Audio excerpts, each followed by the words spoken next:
Hello and welcome to this week's episode of A Closer Look. Prime Minister's 13 matches have become a celebrated event in Papua New Guinea Rugby League, one that transcends borders and symbolizes the enduring friendship between Australia and Papua New Guinea. For Papua New Guinea, this encounter is more than just a rugby game. It's an opportunity to showcase talent on an international stage and to honor the sport that holds a special place in the hearts of many.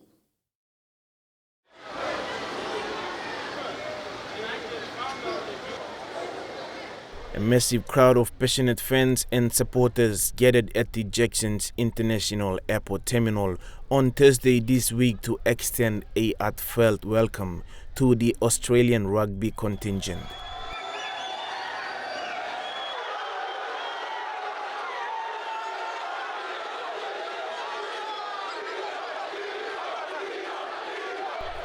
As they exited the door of Jackson's International Terminal, the Australian PM's 13 teams could sense the favour and devotion that only true sports enthusiasts possess. With security a top priority for the visitors and the event itself, Papua New Guinea Rugby Football League has received assistance from the Metropolitan Police in NCD. So I just want to assure the PNG Rugby Football League that it's our core business to make sure that protection or safety is guaranteed to our visitors and our guests who are coming here to play in our turf.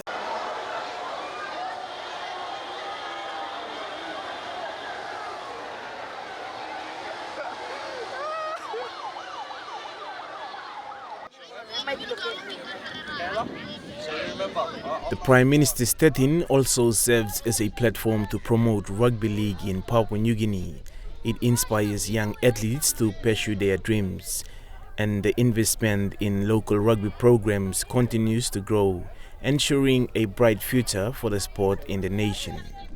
The League Belong Life Rugby Clinic program is one of Australian government's continued commitments to educate and support rugby in Papua New Guinea. The children from the League Belong Life Rugby Clinic program were excited to not just take a glimpse of their role model and international rugby players, but interact with some of the National Rugby League stars from Australia and PNG Prime Minister's 13 teams at the National Football Stadium in Port Moresby.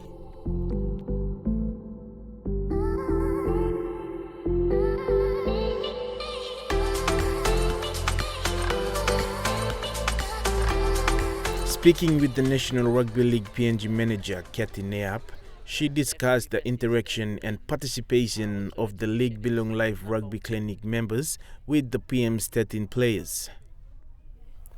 During these visits, the kids did some basic rugby league skills, fun games with the rugby league game development officers and the players of the Prime Minister's 13 Australian team, and also a few from PNG, the PNG Prime Minister's 13 team, and both male and female, and also with the ADF, Australian Defence Force female and male, plus the school junior schools team also here with us during the clinic.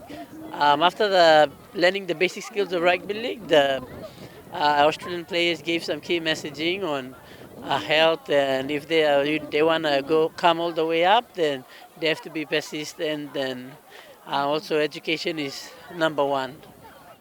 The coach for the Australian boys rugby team, Tim White, said the young athletes from Australia are very excited to be here in Port Moresby and experience the love of rugby league in Papua New Guinea.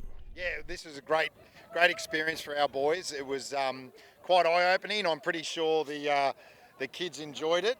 I know the players were really looking forward to coming to Papua New Guinea to get to the airport and then to come here, and the bus ride here is pretty crazy, so they like that too. So it's been great for all the kids to experience that, boys and girls.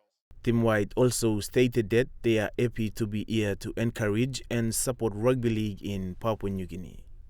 Rugby league in Papua New Guinea is the only country in the world where it's recognised as the national sport, and in Australia it's one of our biggest sports, so we need to come here give back and make sure these kids keep playing our great game, because we're very proud to come here. So this is the one tour that rugby league has that no other code of sport can do. So it's very important that we come here to Papua New Guinea to help these kids and to help the community of Papua New Guinea.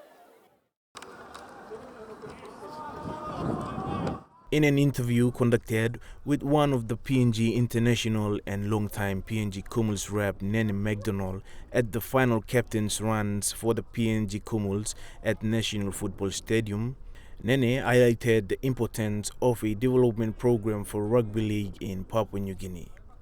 I think for us the passion has always been our strongest sword for the fight, but I think also for us we haven't had the pathway of development like Australia has. We haven't had games week in and week out. Like when I moved over to Australia, I got to play every week and I got to do my skills every week, and it's a big advantage by the time you get to this stage. And now what they're doing with the Hunters and putting all these pathways in and trying to push for NRL here, it's what's going to make this country better as players and as young boys coming through. They're hearing some of the young boys talk. They didn't start playing proper games till 16, 17. And then you ask the Aussie boys, they started playing at 5, 6 years old. It's a 10-year advantage already. So it's a big part of it, development and helping the country through the young ages as well.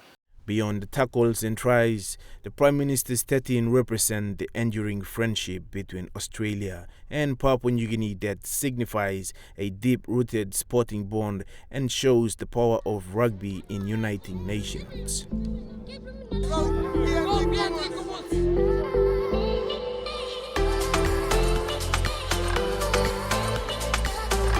The Prime Minister's 13 rugby match served as a testament to the passion and skill of rugby players from Papua New Guinea and Australia. It was a match that showcased the enduring spirit of sportsmanship and friendship, leaving fans eagerly anticipating the next thrilling encounter between these two formidable teams. The intense showdown between the Australian Kangaroos and Papua New Guinea Kumuls at the National Football Stadium in Port Moresby yesterday had seen fans and supporters on the edge of their seats. From the kickoff, it was clear that neither side was willing to give an inch. The first half saw hard-hitting tackles, impressive ball movements, and several close calls. The home crowd united behind the Kumuls, providing an electric atmosphere that motivated the team on. As the match progressed into the second half, the tension only increased. The Australia Kangaroos, known for their formidable rugby skills, faced a fierce opponent from the PNG Kumuls. It was a nail-biting battle, with both sides refusing to back down. After 80 minutes of the match, it was the Australian Kangaroos who emerged victorious, defeating the home team with the final scores of 30 points to 18. Their determination and experience proved to be the difference maker, but the PNG Kumuls' performance was truly commendable. Both teams displayed unwavering determination and skill, making it the best PM's 13 match ever played.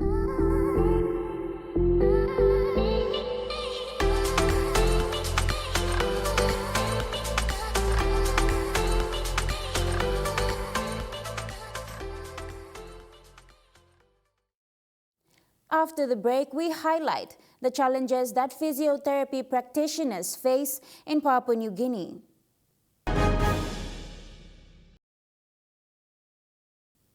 Welcome back to a closer look. In Papua New Guinea, physiotherapy is a new medical profession. However, it was first practiced by expatriates called volunteer services in the 1980s, who came to PNG to provide physiotherapy services. Physiotherapy is slowly making name in Papua New Guinea. However, there is a need to create more employment opportunities to cater for this profession, as they play an important role in healthcare.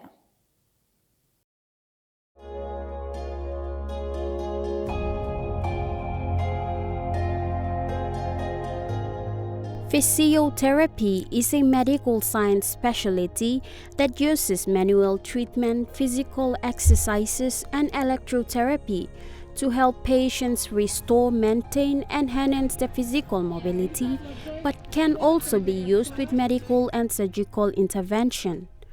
During the 1980s, our local health workers and volunteers were trained by these expatriates to provide basic physiotherapy services, where 2 of our local pioneer physiotherapists were trained. However, the profession of physiotherapy was not demanding until the country experienced the largest tsunami in Aitape, West Sepik Province in July 1998.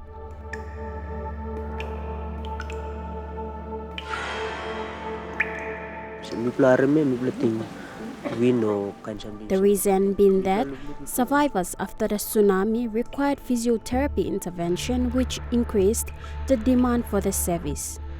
To address this need, there was a collaboration between the local pioneers, Mr. Michael Wilson and Mr. Hag Saweni, Kalan Services PNG, National Department of Health and Divine Word University, which resulted in the establishment of the School of Physiotherapy. The first intake of the pioneer batch for the School of the Physiotherapy was in 2003. Since the establishment, Divine Word has produced a total of 250 physiotherapists attached to Port Moresby General Hospital as well as provincial hospitals. For World Physiotherapy Day, which is... Others have carried on building their career with private organizations, and those unattached are doing freelancing, whilst the majority are still hunting for permanent employment opportunities.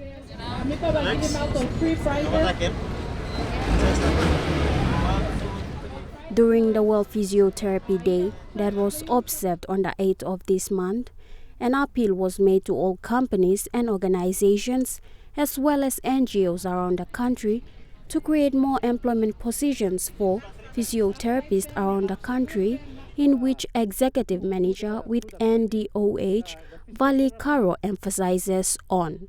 The physiotherapy, it's a very important work that they do, because they work behind the scenes.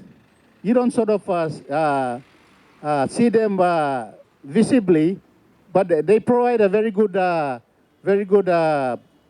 role in terms of, like, if you are unable to move, then that's where they come in, and then they will, they have their machines, they have the equipment there, and then they can come, and then I think the most important thing is to try and condition your muscles. So they work on the muscles, and then eventually, you are able to then move around. Come on top, up, you go on top, you go on top, you go on top. 1, 2.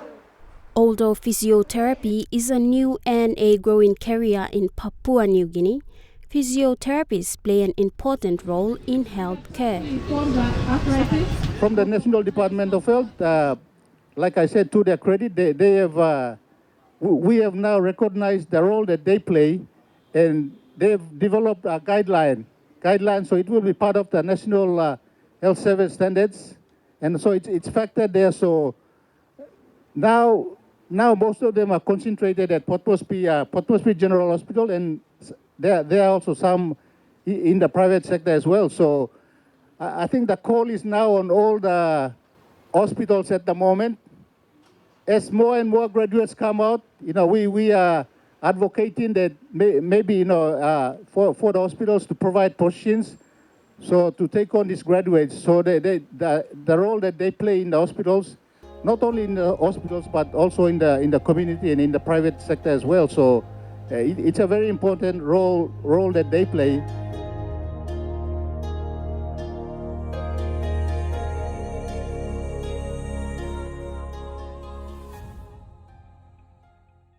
Don't go away. When we return, we place a spotlight on the restructure of the judiciary system, which will be elaborated on by Minister for Justice and Attorney General Pilani Ningi.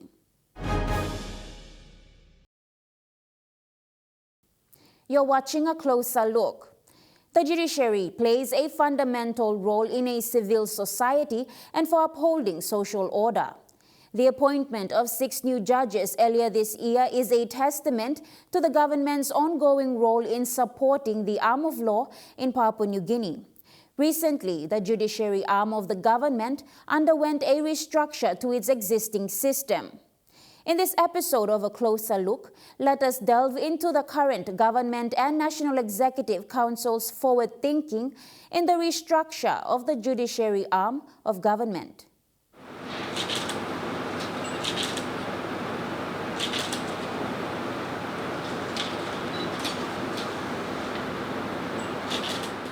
On Tuesday, the 19th of this month, Justice Susan Purdon-Sully was sworn into the Papua New Guinea National Judiciary System.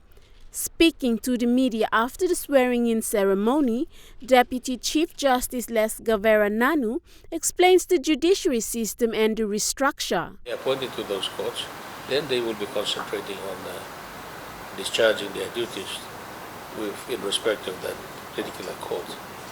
So, for example, if you are a Supreme Court judge, the Supreme Court judge will be confined to doing his work on matters that are relating to the Supreme Court work. At this stage, we do both national court, the trial matters, trial courts, and the appeal courts, appeal matters. So we have, different things that we are doing at the same time. Sometimes that has the effect of the backlog. But when the three courts are separated, then they will concentrate on their work. Once the changes come into effect, the National Court will become a three-tier upper court system. In an earlier statement made by the minister responsible for Justice and Attorney General Pila Niningi, he said the restructure will see the introduction of an appellate court between the Supreme and the National Court. Now we feel in that all 40 spaces positions. So NEC has given us a green light to appoint the extra 20 to take us to 60. But we will. It's been delayed a little bit, and I hope in the coming Parliament sitting we will amend the law to increase the number to over 200. So we will not appoint 200 of them at the same time. What we will do is, what NEC will, as the time goes, we need extra judges, requirement is there, then they will go back to NEC to give a green light. Minister Niningi said with the restructure of the National Court, the Supreme and the Court of Appeal will function to clear their own backlog of cases. He went on to say that the judges for each of the three courts would hear court proceedings in the specific courts. Justice Gavera Nanu said the judges will be appointed based on their merits, years practiced and experience. Of judges we appoint to the judiciary, either in the National, Supreme, or any judiciary, is very important. And the appointments are made on merit. I think the minister has given a clear direction as to where the judiciary will go from here on. That is to appoint more judges, qualified judges, and judges who are appointed on merit. And that's it will go a long way in addressing our backlog of cases, because the more experience and the more competent that the judges are, the stronger the judiciary will be. Minister Niningi made mention the current number of 40 judges to be increased to 60. However, more than 200 judges will be appointed after NEC and the government hold discussions on this matter. On top of the new appointment, the National Executive Council will also bring in judges from overseas. Minister Niningi said the NEC is in talks to have more judges to the benches and explained the restructure further. Niningi also explained with the delay in getting more judges to the bench. But as and when we required, NEC will give a green light, we will appoint. So it is coming up, but the delay is the legislation amendment, so that is the delay. With the country's 50th anniversary of being self-governed in the next 2 years, it is important that Papua New Guinea has not only a strong economy and government, but also the judiciary system has to be one that is fair, unbiased and righteous.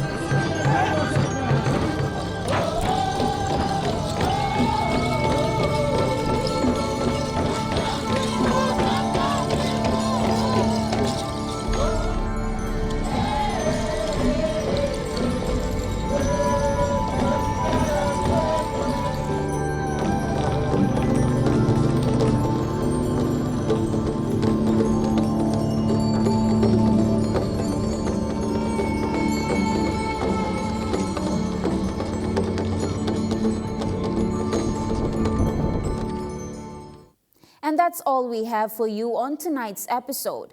Join us same time next week, Sunday, for another Closer Look episode. From all of us here, pleasant viewing.